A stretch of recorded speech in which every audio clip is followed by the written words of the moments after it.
What's up guys? This is Jonathan Norbuda. You're watching I Love Tanchong TV, a channel that highlights and celebrates the beauty of life. If you are new to this channel, consider subscribing. Just click the subscribe button yung nasa baba at yung bell notification na katabi nito para ma-notified kayo moving forward sa mga upcoming uploads ko. And if you are using our social media like Twitter, Facebook, and Instagram, please follow me. It's at I Love Tanchong. Of course, let's keep in touch. At syempre pa, huwag nyo kalimutang i-visit yung blog ko na www.ilovetanchong.com. Marami po akong articles doon. Hindi ko pa na-update ngayon super sa dahil sobrang akong busy, pero mag-update ako ng mga tips at mga travel write-ups ko doon.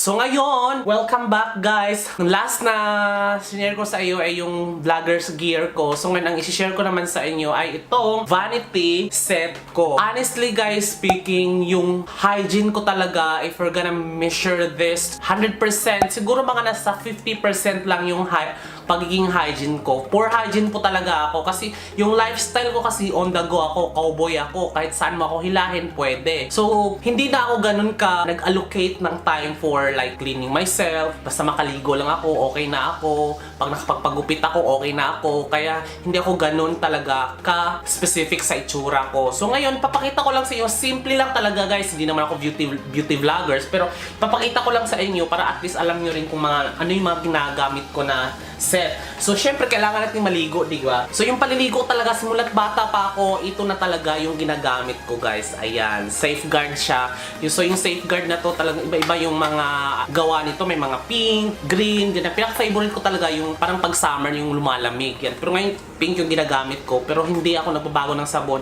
Kahit alam kong nagda-dry skin talaga siya kapag safeguard siya. Pero alam ko yung mentality natin na parang clean ka kapag safeguard yung gamit mo. Ito na cultural din siguro kaya bakit natin pinilit tong safeguard eh. Hindi to endorsement or something. Pero ito talaga yung mga ginagamit. Minsan, kapag hindi ako gumagamit ng safety, kasi pag hand wash, ito yung ginagamit ko. Kasi alam ko talaga parang 99.99% germs yung mamamatay nito. Pero meron naman ako ginagamit guys. Pinili ko siya sa Watson. Ito po yun. It's a cream bath. Mas maganda siya kasi mabula siya talaga. Talagang i-cream bath mo talaga. Ito yung panligo ko.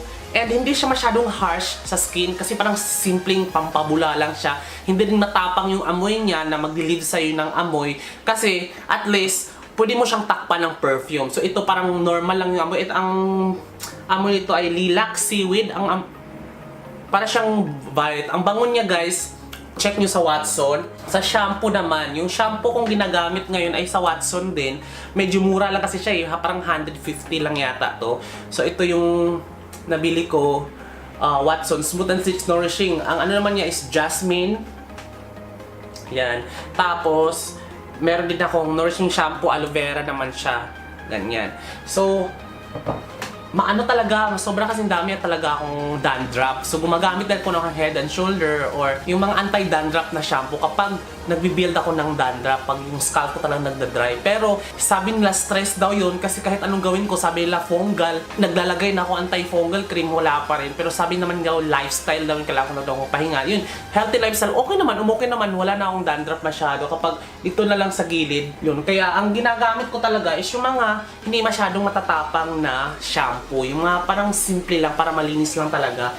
And then syempre, yung sa gym kasi, sa Gold Gym, meron naman silang libreng shampoo tsaka yung cream bath doon. Yun din yung ginagamit ko. Kapag nagsi-safeguard ako, nagkakaroon tayo ng dry skin. Kailangan natin ng moisturizer. So, ang ginagamit ko talaga is yung Nivea Oil-in Lotion. Ito yung ginagamit ko, guys. Kasi, bongga siya kasi yung amoy niya, hindi ganun katapang, nawawala siya bigla. Pero, yung mapapansin mo talaga na hindi yung basa-basa lotion na parang greasy or something. Oil kasi siya, so na-absorb, mabilis yung ma-absorb. So, yun, may argan oil siyang kasama. So, ito yung ginagamit ko ngayon para sa dry skin. Kasi nilikas naman sa mga Pinoy na dry skin tayo dahil sa sa climate. And then, syempre pa, dito talaga ako makasalanan guys. Sorry, kasi sobrang poor hygiene ako sa oral. Pinapagalitan ako ng dentist ko kasi sabi ko sobrang busy ako mag-toothbrush, di ba? Mas parang nabibisihan talaga ako. Parang it takes time for me to clean my teeth. Tapos dapat nagpo-floss ka para matagal yung Pero yung ginagamit ko kasi is Colgate talaga. at close-up. Yun lang talaga, palitan lang talaga sila. Kasi hindi ko alam dahil cultural, dahil ito yung sikat. Diba pag sinabi mong, pagbilan nga pong toothpaste, instead na toothpaste, ang ginagamit ang generic name is Colgate. Pagbilan nga pong Colgate, yung close-up, kasi yung Colgate, yun na yung nagiging cultural generic name doon dito sa Philippines, di ba? Parang ganun. So, sikat siya. Siyempre, pag madumi yung kamay mo, siyempre, hindi nawawala yung alcohol. Kahit anong brand na alcohol kapag, basta dapat 70% ang ano niya, isopropyl, yan.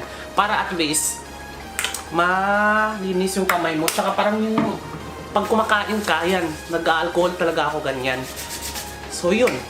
Pero hindi ako nagdadala ng ganito sa office kasi may mga ano naman sa office may mga libre dito sa gilid-gilid ng pinto ng mga CR, may mga ganyang libre naman. And then, syempre pag papasok ka or kahit saan kang pupunta, dapat smells good ka talaga, di ba? Lalo na kapag hindi ka naliligo, di ba? But it's better maligo ka talaga gamit yung mga panligo. Pero kailangan mo rin ng cologne. Yung cologne ko is, in-order ko lang siya, ginawa siya based dun sa oil. Yun, 320 lang to. In-order ko lang siya. Parang Perry Ellis yung brand, pero kinuha lang nila yung pinaka-scent ng Perry Ellis. Parang ganun. Parang kinuha lang nila, inadapt lang nila. Mabango naman siya, guys. Pero mabalis lang talaga siyang mawala. Pang, mabango. Parang simpleng cologne lang. So, yun. Siyempre, sa deodorant naman, ang ginagamit ko ay Nivea Invisible. Kasi ito yung gusto ko dahil dry siya. Parang spray mo lang siya, hindi siya moist. Ang dati kong gamit is yung transparent na deodorant na roll-on. Yun, ginagamit ko siya. Kaso, kahit transparent siya, dumidikit pa rin siya sa damit, naninilaw yung damit. So, ito, wala siya. Ito na lang yung ginamit ko ngayon. Tsaka, pag ganyan, dry siya, hindi mo feel na naglagay kang deodorant. So, parang pulbo na sisirit sa'yo. Ito yung ginamit ko. Ayan. Ayan. Gusto ko yung original, tsaka, original, black and white. Ito yung ginamit ko. Kapag perfume naman, ang pag-uusapan, bumili ako ng, initially, ang binili ko ay Perry Ellis 360 for women. Kasi, yung amoy na talaga, gusto ko sobrang tamis kasi niyang amoy. So, ayan siya. And then, ayan. Ayan. Sobrang bango niya, guys. Bango, grabe. Ayan. So, pambabae siya. Kasi ganito. Perry Ellis kasi, na original, na ganitong amoy nung boss ko dati sa ating company. Kaya hinanap ko talaga yung brand niya. Perry Ellis. Kasi naiiwan sa elevator yung amoy niya. Parang pag, kasi niya, stricta kasi yung dati, yung boss ko dati sa dating call center na pinasukan ko, operation manager. Parang takot na takot kami. Naaamoy na namin sa elevator pa lang, pabango, nandiyan na yung OM, magnatog na kami. Kaya tumatak sa akin talaga yung Perry Ellis dahil sa boss ko na yun. Ayan siya, guys. Tapos, ngayon, umorder din ako ng Carolina Herrera, yung 212 VIP na may yung silver. Yan. Kasi naamoy ko siya doon sa kasamahan ko sa office. Ang bango niya talaga. Pang clubbing siya. Sabi ko, bakit mo sinusuot yung perfume na yan? Eh, hindi siya pang office, pang clubbing siya, guys. Ang bango niya talaga. Ito, oh. Ayan siya. Magnet kasi to eh, magnet. Ayan. So, ayun. Pag inamoy mo siya, sobrang bango. Ang bango, grabe. Yan o, yung black 212 VIP men. Carolina Herrera, ito yun. Pag tumingin kayo ng ganito, meron silang store sa Greenbelt, sa Ayala. Carolina Herrera, iyan nyo lang. Google nyo na lang. Maging resourceful na lang. Yan, sobrang bango niya talaga. Ito na yung pinaka-favorite ko. Nauna ko kasi binili tong Perry Ellis, pero hindi ko na siya ginagamit. Gagamitin ko lang siya pag after ng gym. Pero feeling ko mas maunang maubos sa akin tong VIP Carolina kasi ang bango niya talaga. Parang gusto kong rumampa para sa mga bar or clubbing, ganyan. Kasi naaamoy mo talaga siya. Ay, pabango na nga ako, ganyan. So, ayan. Ayan guys, thank you so much. Pinakita ko lang sa inyo yung vanity set ko at kung ano man yung ginagamit ko. I'll put the description down below, yung mga list ng mga ito at kung saan sila nabibili. At kung hindi mo man malagyan, be resourceful na lang kasi nabibili naman to eh. Sa kung saan-saan. So yun, thank you so much for watching guys. This has been Jonathan or Buddha saying keep smiling because life is worth celebrating for. Bye-bye!